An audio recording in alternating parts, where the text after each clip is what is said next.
What I was asking was it a mistake to kind of allow that flood to happen in the first place? I think the policies that we have been proposing are about fixing a problem, not promoting a problem, okay? But the numbers did quadruple. And the numbers under your today, watch. because of what we have done, we have cut the flow of illegal immigration by half. But should you have done that?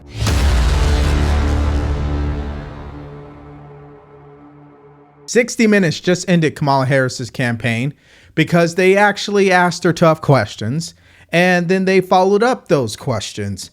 And of course, we know how it went, which it went terribly. So before I go any further, let's just dive right into it and start with the biggest concern in this election, the economy. It's the economy that most concerns American voters this election year, as always. There are lots of signs that the American economy is doing very well. Better than most countries, I think. But the American people don't seem to be feeling it. Groceries are 25% higher, and people are blaming you and Joe Biden for that. Now, I have to stop it because copyright, and then to give you guys a heads up, when you see this interview, you're going to see a lot of jump cuts, meaning when he asks a question and she goes to answer, we're not going to see that and we're not going to hear it.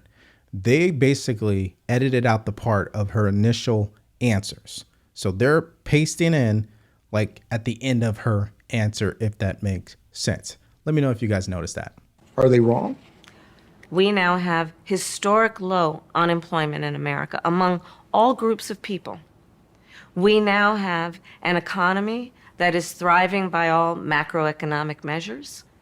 And to your point, prices are still too high. And I know that, and we need to deal with it, which is why part of my plan, you mentioned groceries. Part of my plan is what we must do to bring down the price of groceries.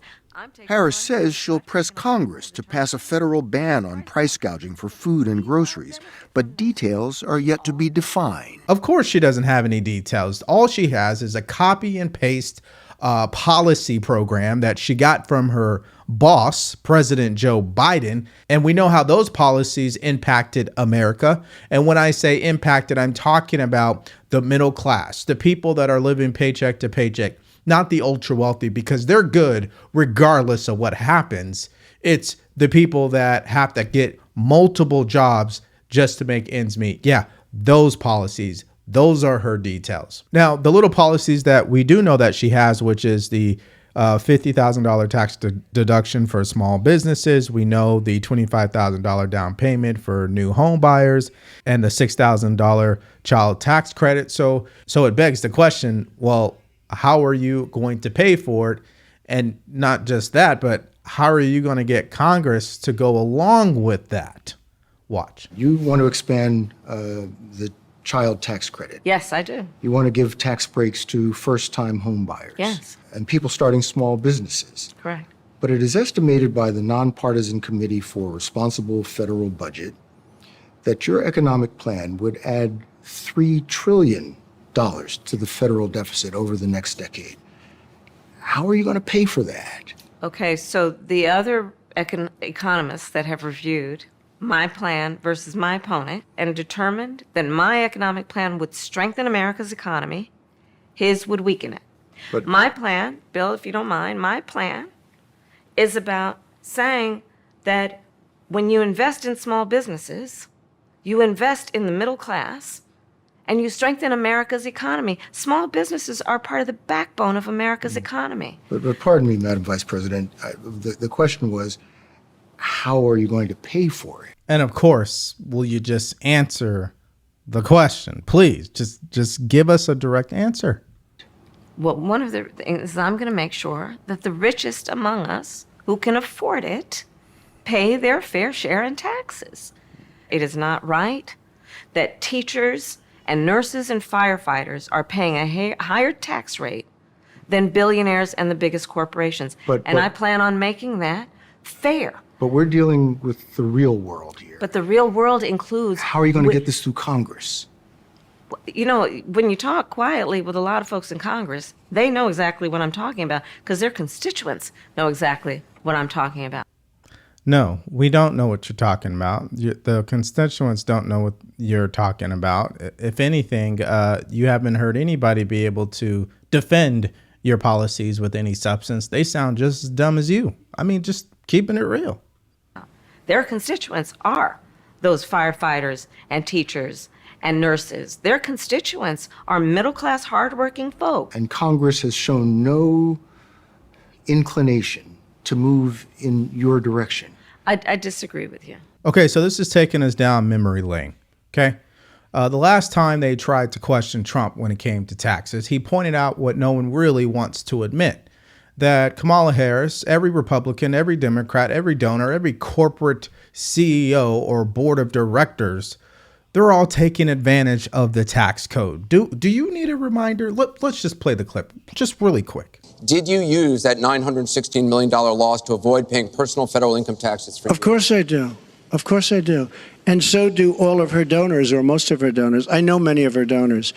Her donors took massive tax write-offs. So have you not paid personal federal income tax? A lot of my write-off was depreciation and other things that Hillary, as a senator, allowed. And she'll always allow it because the people that give her all this money, they want it.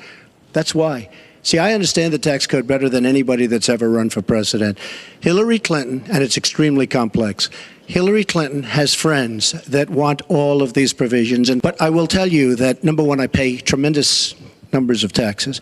I absolutely used it, and so did Warren Buffett, and so did George Soros, and so did many of the other people that Hillary is getting money from. Now, I won't mention their names because they're rich, but they're not famous, so we won't make them famous. Okay? Yeah, so I just had to play that because when she keeps rambling on about we need to make sure that these billionaires pay their fair share, she's blowing smoke up everybody's rear end, okay? It's all smoke and mirrors, okay? If they expect them to pay more taxes, they're not stupid. They have lawyers and very intelligent people to find the loopholes in the tax code to not pay that amount of taxes. And she's not going to close that loophole because it's the people giving her the money in the first place. And if she was to win, would be the reason she won. So why would she punish them that way? She wouldn't. And they will not let her get away with it, let alone pass that through Congress, because everybody else in Congress is getting paid from these people, most of them. So there's that. Okay, just listen to this. Don't overthink it, okay? Democrats notoriously raise taxes. Republicans notoriously lower taxes. It's in their nature to do it that way, okay? And what's in Kamala Harris's nature is the progressive, woke, San Francisco liberal ideology that she still believes in. It's still what her values are. And no matter how many times she gets on TV and says, well, I now support this, nobody is buying that. Watch this. A quarter of registered voters still say they don't know you. They don't know what makes you tick. And why do you think that is? What's the disconnect? It's an election, Bill. And I take it seriously that I have to earn everyone's vote. This is an election for President of the United States. No one should be able to take for granted that they can just declare themselves a candidate and automatically receive support. You have to. I'm sorry, I got to stop it. You guys have to understand this interview is a little tricky because so when he asked the question, we're not actually hearing what she originally said. We're hearing somewhere in the middle of her answer where they felt, okay, now she's sounding like she's about to answer the question. So let me tell you what your critics and the columnists say. Okay. They say that the reason so many voters don't know you is that you have changed your position on so many things. You were against fracking, now you're for it. You supported looser immigration policies, now you're tightening them up. You were for Medicare for all, now you're not. So many that people don't truly know what you believe or what you stand for. And I know you've heard that. In the last 4 years, I have been Vice President of the United States. And I have been traveling our country. And I have been listening to folks.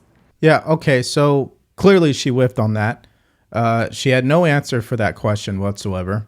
And I don't think she ever will have an answer because, again, this is not who she really is, okay? It doesn't matter how many times she tries to justify switching up her positions, but she's maintained her values. It's never going to stick. because majority of her political career was in California. Do you expect me to believe that all of a sudden now you align with a moderate Republican? Give me a break. Now, if you're getting value from this video, do me a favor, please. Like, share, and subscribe to this channel so we can get this out to more people just like you and me. And if you like the shirt that I'm wearing, you could go to the link in the description below and grab yourself a t-shirt or buy us a cup of coffee. Now, we know what her values are, especially when it comes to the border, okay? And there's really only two issues on this. There's the pathway to citizenship, and then there's border security. Pathway to citizenship, both sides always fail on, Republican and Democrat. They will never have an answer on that, and I can't figure out why, but that is what the results say. But when it comes to border security, this is the area where she completely gaslights the American people on. Listen to this. I've been covering the border for years. Uh-oh. And so I know this is not a problem that started with your administration. Correct.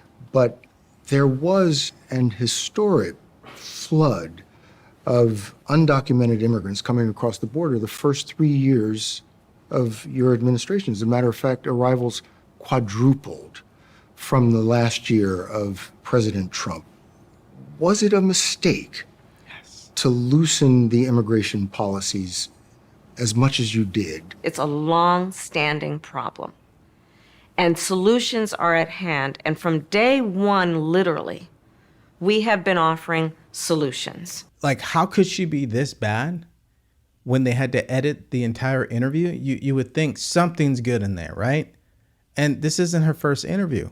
It just, wow. I mean, if we had this type of production, I'm sure all of us could put together a better interview than this. What I was asking was it a mistake to kind of allow that flood to happen in the first place? I think the policies that we have been proposing are about fixing a problem, not promoting a problem. Okay? But the numbers did quadruple. And the under numbers your today, watch. because of what we have done, we have cut the flow of illegal immigration by half. But should you we have have done cut that? the Should you flow have of done that? fentanyl by half, but we need Congress to be able to act to actually fix the problem. So you need Congress to fix the problem when it comes to border security, but it's a problem that you caused, because border security wasn't a problem under Trump. We know that.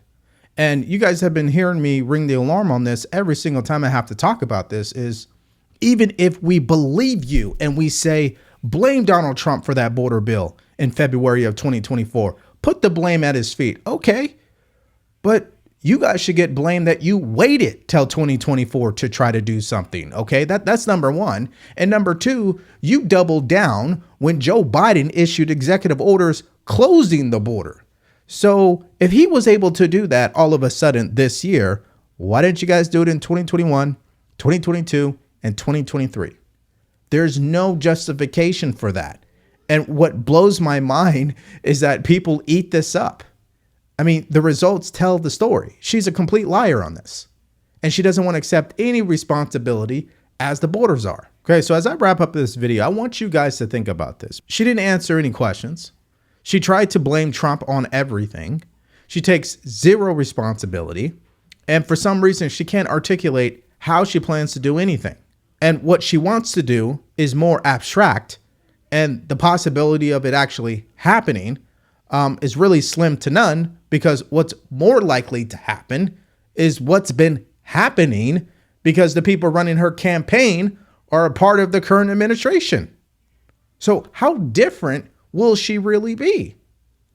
That's the part that, if there are undecided voters out there, they truly need to think about. That's the part where when people say, well, I just think that Trump is mean and the way that he behaves, and that's why I'm going to vote for Kamala Harris as the commander-in-chief. Okay. So when you start to complain and you start to scratch your head and you start to become stressed and you start going to your friends and family about everything you don't like, when she becomes the commander-in-chief, I want you to remember this moment. My opinion is that if people really objectively look at this interview, it's over for her campaign. I can't see how independents or an undecided voter will watch this and say, yep, I'm voting for her. I just can't see it. Maybe you can, but I doubt it. But you guys let me know what your opinion is on this interview. What grade would you truly give her? Did you think that the interviewer asked her some tough questions? Let me know what your thoughts are and more in the comment section below. Thank you for checking out the video today. Stay grateful, stay focused, and stay true. Peace.